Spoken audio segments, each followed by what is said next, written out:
Telepathy Part 2. So I ended Part 1 with talking about the number 2510 and how 25 was a 7, which is a personal year that I'm in, and 10 is my life path. Just a side note, 2510 and the concordance means to seize or to grab with intent moving forward. So again, it was affirmed to me in all of my ways, through the concordance, through the numbers. So now I talked about the spiritual meaning of numbers. I know that there is in numerology the Pythagorean meaning to numbers. If you want to use that, that's fine. It's been in the collective psyche for a long time. So you use what you're comfortable with. It's your intuition. It's your connection to higher self. Everybody has their own formula. Everybody has their own way with this. I'm just giving you how I use the numbers in case that's a path you want to explore. Now, how do you know what personal year you're in? So I'll use my birthday as an example. I was born 4/30/65. Now, I would use that as to know what my life path is, but as far as a personal year goes, it changes every year. So you would use your day of birth and your month of birth to the current year. So for me, that 4/30, right, 4 plus 3, and then I would add to this year, 2025. So 4 plus 3 plus 2 plus 2 plus 5, that comes to a 16. Then you always reduce it down to one digit. So then you would add 1 plus 6, and that's a 7.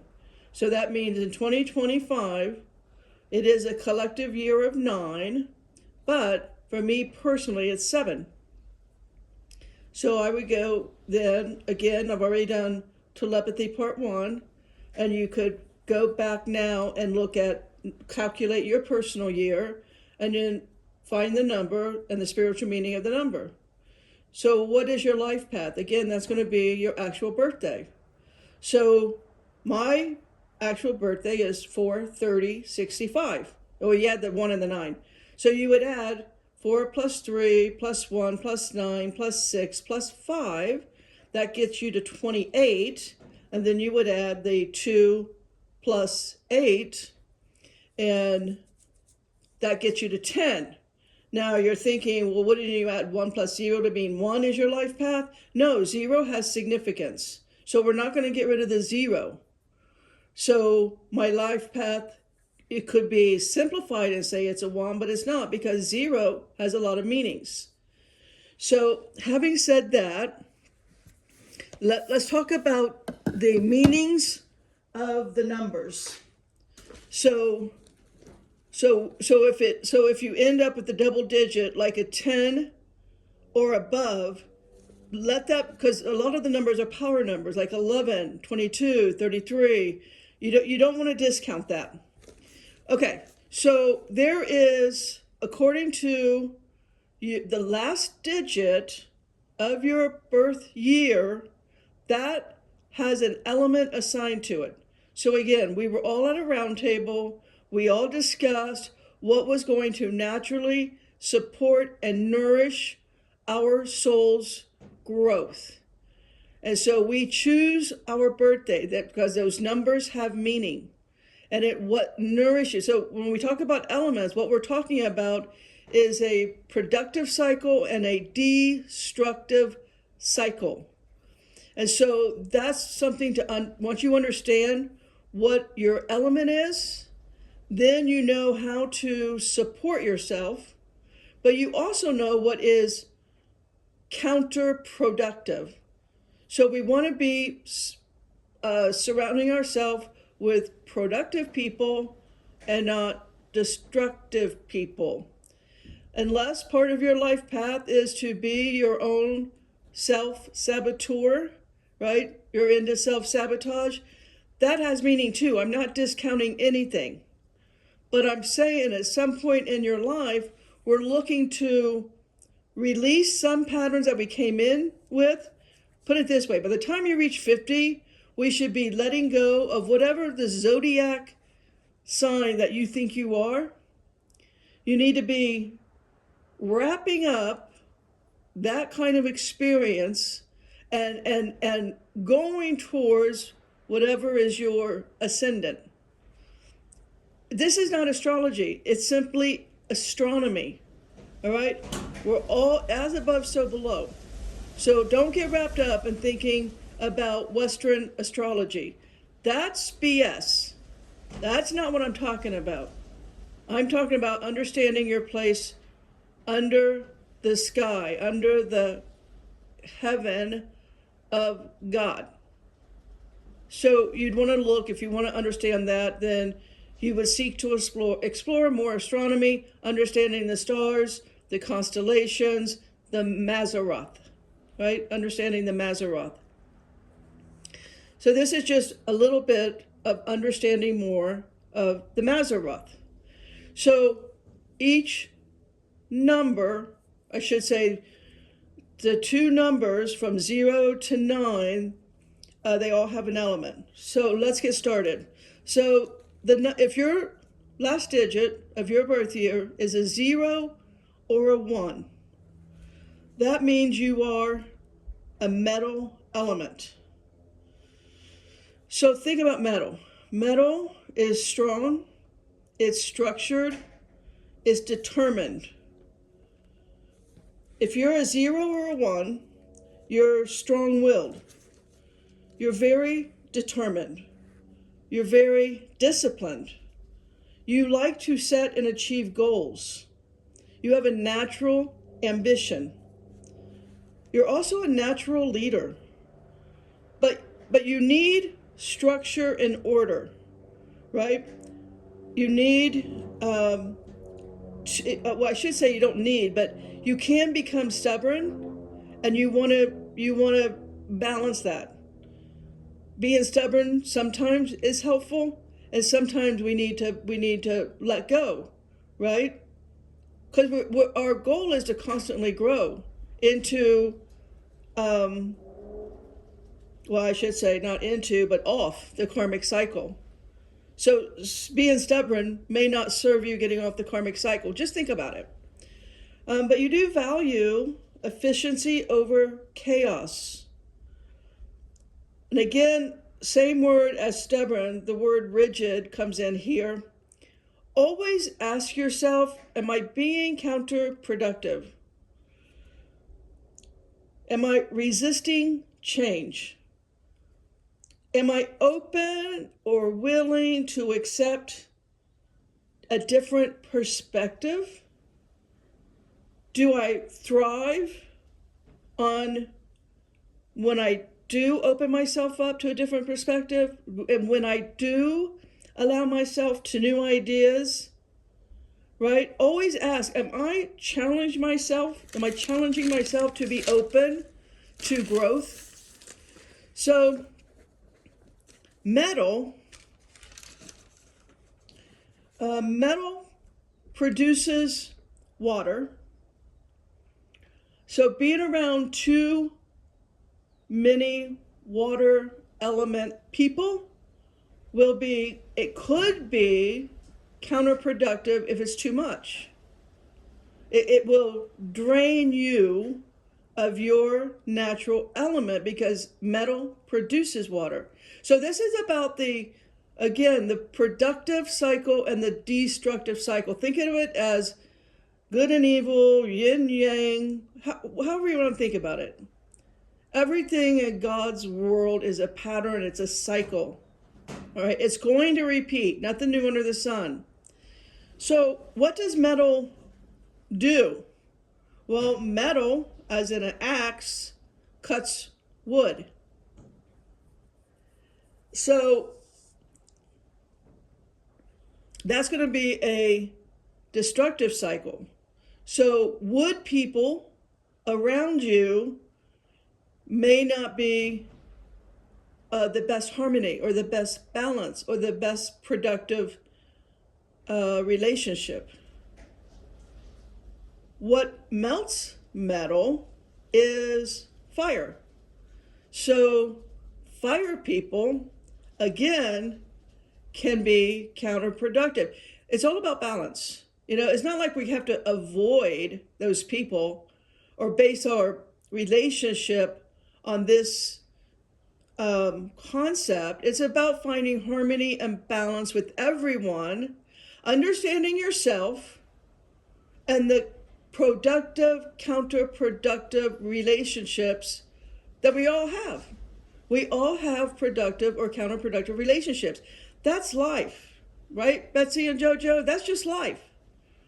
But you can think about what nourishes you, right? Earth produces metal. So that metal people, when you want to find nourishment and you want to be more productive and you want to kind of get your own, harmony and balance and comfort inside, you want to be around Earth. Now, is that Earth people? Yeah, absolutely. But think about Earth, nature. Literally, get out and sit on the green grass, or sit on a rock, or hug a tree, or sit under a tree. Do you get my point here? You want to have natural earth element around you. What would that be in a house? That would be like pottery. Like if you just take time and maybe go to a pottery class, that would be very comfortable. If you surround yourself with like clay or pottery figurines, or the color, tan, brown, neutral colors, like kind of think sunset kind of a colors. So actually just being outside, going, dipping your feet into a creek, taking a swim in a lake, whatever it is. But Earth is what is going to bring you back home, back around. So again, wrapping that up, if your birth year last digit ends in a 0 or a 1, that makes you a metal element. All right, moving forward. If your last digit of your birth year is a 2 or a 3, that makes you a water element. So water element people are highly emotionally intelligent. They're very psychic, very in tune with their intuition. They may just think it's an instant knowing. They don't even call it intuition. They don't even call it psychic. It's just, I know. I feel it from the core of my being, from the depth of my soul. I know what is right and wrong. I know what I want. I know how to express what I want. You have that emotional intelligence. You're quick. You're a deep thinker. And you like to go deep with people. Not all people, especially like mental people, like that. It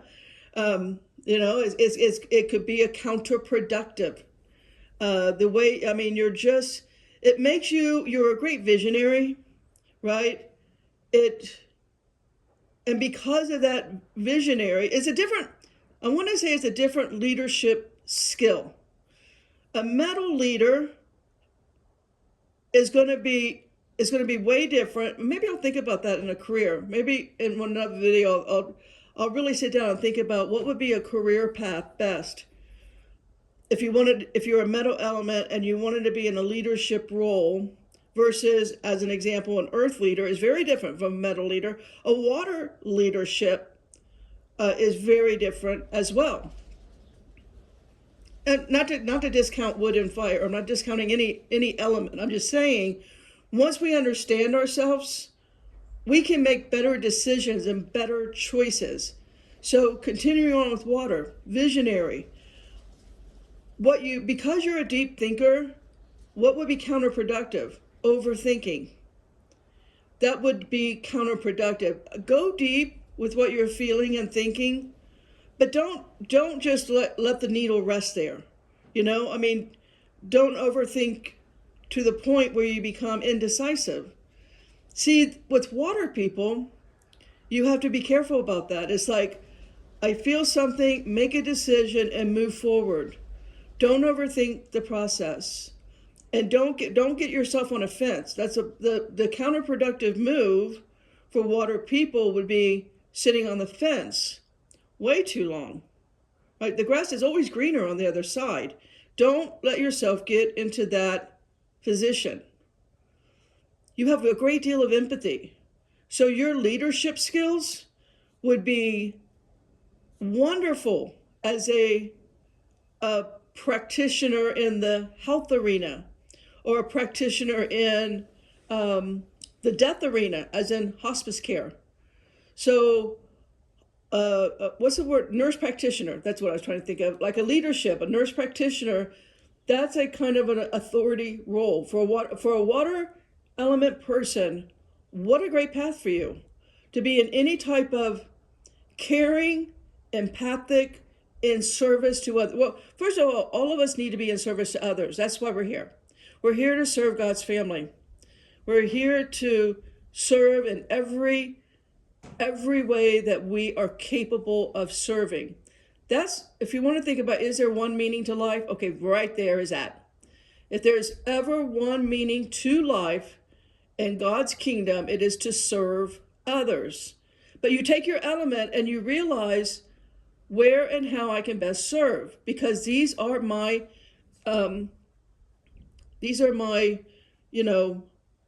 strengths. So all of us, it's important that we recognize our strength and our weakness, right? Once we understand that, then we create balance for ourselves and for people around us. So yeah, so anything to do with, again, all of us want to be in service to others, but there are fields of service that best support our own natural element cycle.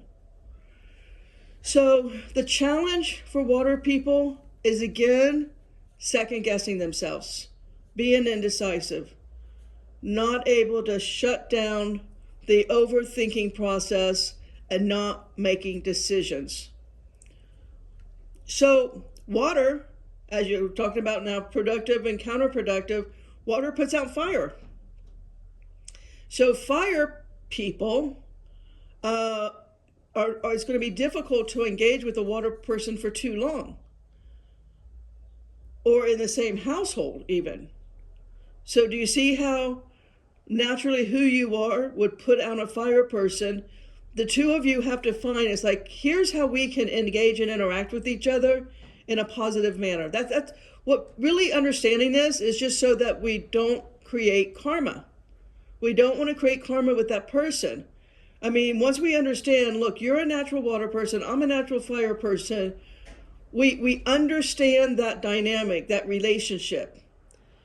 I mean, if it was, and you can also see how we would change the dynamic of the relationship to be productive, as if your house was on fire, you would want the water people to come here and put it out, right? So thinking about also what is counterproductive to a water person, it is a earth person. Earth element dams up water. So, you're not the one to go necessarily to the pottery class a lot.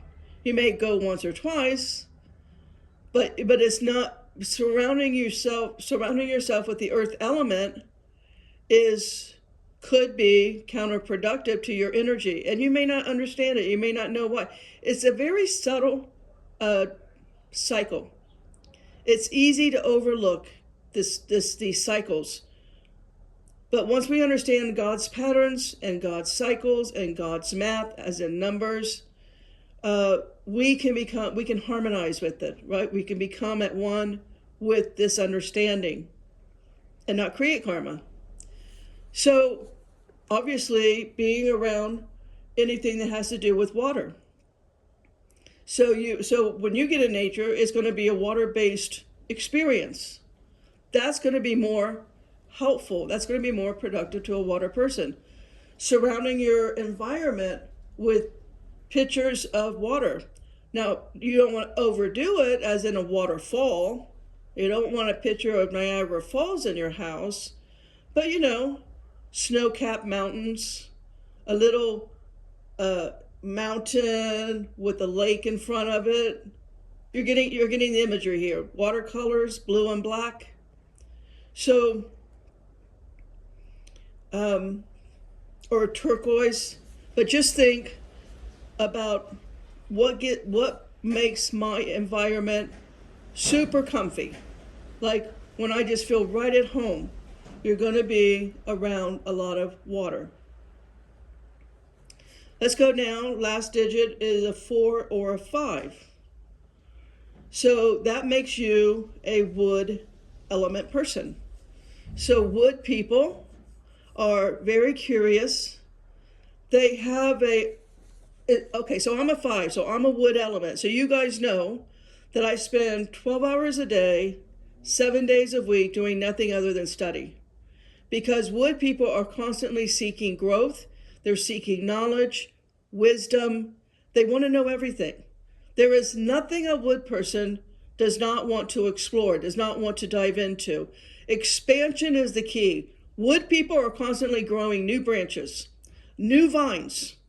I mean, it's all about having new experiences. So, wood people thrive on personal development to constantly improve themselves. That's why I'm not tethered to any kind of belief systems or any kind of indoctrination. That kind of tethering does not allow for a new experience. It doesn't allow for me to improve myself. It doesn't allow for growth and expansion. You know, at this point, that's how I think. What new branch can I grow today? What new vine? How can my roots, my roots are always going to be in the living Word of God. How can I make that deeper? How can I get that root to go further into, Mother Nature and reach out and touch, the collective consciousness out there? How do we get, pinpoints of light going? That's how a wood person's thinking. It's about adventure, although my adventure is in this chair. But, when I was younger, I wanted to do everything. So it's a passion for learning. Wood people are constantly learning. They never stop the study. What do they have to do? They have to learn to be present in the moment. They have to, or they must, channel energy into meaningful pursuits.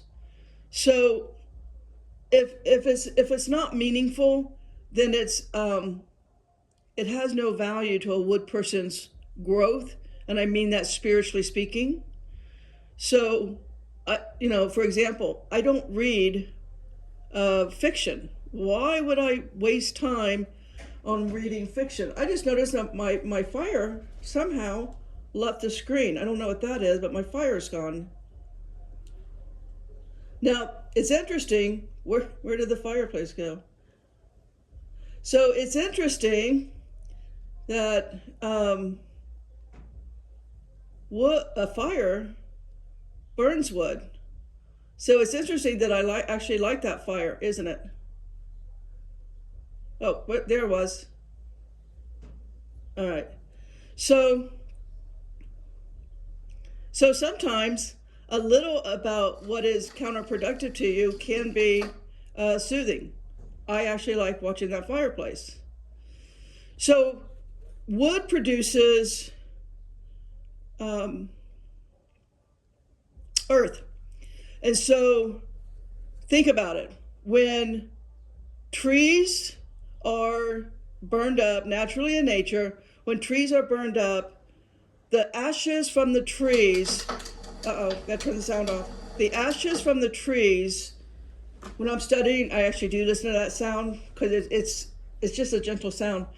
But the ashes from the trees produce goodness for the earth. It refuels, it sends more nutrients. So wood ashes are nutrients to earth. So a wood person would be a productive person to be around an earth person. Wood soaks up water. So water is not going to be as productive. A little bit is good because water feeds wood, but over time, do you see how a water person could be depleted by wood because The water person is more nurturing to the wood, draining them of their energy. Again, it's all about balance. We're talking about this because we want to bring in balance. Now, you would think that I would have plants inside my house because I'm a wood person. And all of my life, I surrounded myself with plants.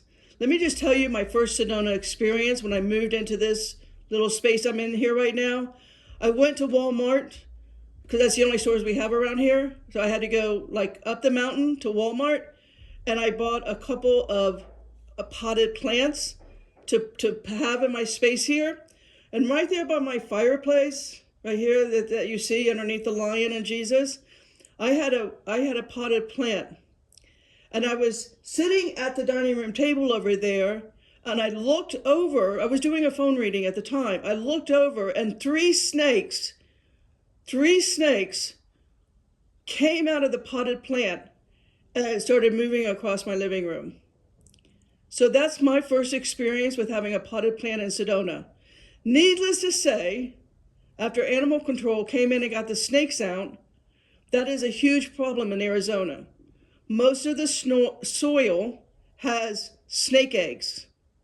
I went and actually talked to the plant person who stocks the plant at Walmart, asking about this issue, and they said, yes, a lot of people will not take the plant job at Walmart stocking plants because of how many snakes come out of the soil. So there you have it. That's my Sedona potted plant story. Moving on. Your birth year ends with a 6 or a 7. That makes you a fire person. Fire kind of speaks for itself, right? Passion. These leaders, I would say, someone like our current admin are probably mostly fire people. I don't know what our current admin birthdays are. I don't have the time to go looking that up. I don't care. I can look at them, their actions, and see the passion, and see the leadership skills. You know, look at Kash Patel as an example. Talk about a fire leadership skill there. He has, but I also see earth in him because he has a very strong sense of duty and honor and patriotism. So we're seeing a lot, what we have now in the current admin, honestly, it is a lot of fire and earth leadership skills. As I listen to the words and I watch their actions, it's like, wow. But point is, every element has their own leadership highlights, high points. And the fire people, it's because they're passionate. They won't let it go. They have a high amount of energy. They have a high amount of charisma. I mean, you want to listen to them talk. They take you in. You just want to absorb everything that they're saying because it's encouraging. It's insightful. It's bold. It's about courage and inspiring and motivating. And they crave, to be that for others. Like they need to be the star center stage. But it's not out of ego.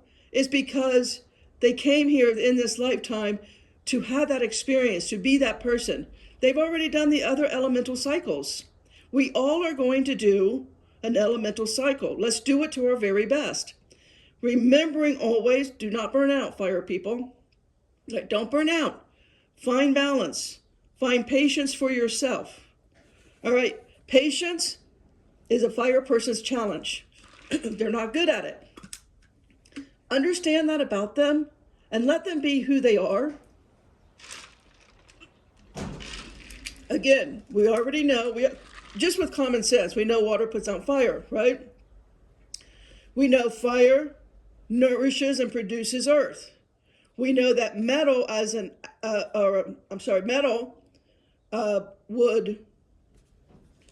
fire burns up metal. So like metal cuts wood, as in an axe, fire burns up metal. So all of us can figure out what is, when you take the basic elements of metal, water, wood, fire, earth, we can understand the productive and the counterproductive cycle and the people that we're on. It's easy to ask your friend, what's your birth year, the last digit of the year. You quickly understand their element, and you know how to best gauge and interact, leaving you both energized, harmonized, and wanting to come back to each other again without being drained, without being counterproductive. I hope this is helpful. Finally, we wrap up with Earth energy 8 and 9. Last digit 8 and 9. Earth people are salt of the earth. You can rely on them 100%. Not only are they reliable, they are responsible. They are practical.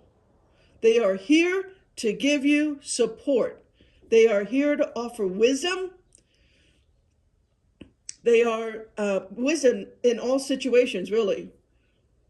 Earth people are just, I was telling my friend the other day when I was explaining the cycles to her, I was saying, if the military were smart, they would take every person whose the last digit of their birth year was an 8 or a 9, they would be the admirals. They would be whatever that title is, high-ranking military. You want leaders, when it comes to like military, their sense of duty, their sense of patriotism it doesn't waver. They live to be in a responsible position. They live because they have such a strong sense of duty. They are problem solvers, big time. They bring or offer to others just an unshakable foundation of security, of trust. So really, the only thing that's kind of challenging for an Earth person is to trust in the unknown. They don't like that. They're problem solvers. It was Earth people at the round table when we had to bring, some ship back from the moon or wherever we were in space. Do you see what I'm saying? It's like, here's the items that the people lost in space has to work with. Make that square go into the round object, or the round object into the square, whatever it is. Earth people do that. They don't like the unknown. So, and again, Earth produces metal. Fire nourishes Earth, and Earth dams up water. So with that being said, amen, Potters. Now you know a little bit better how to bring balance into your work life or your home life or your relationships, but you personally, how to nourish and support yourself personally. Amen? Potter out.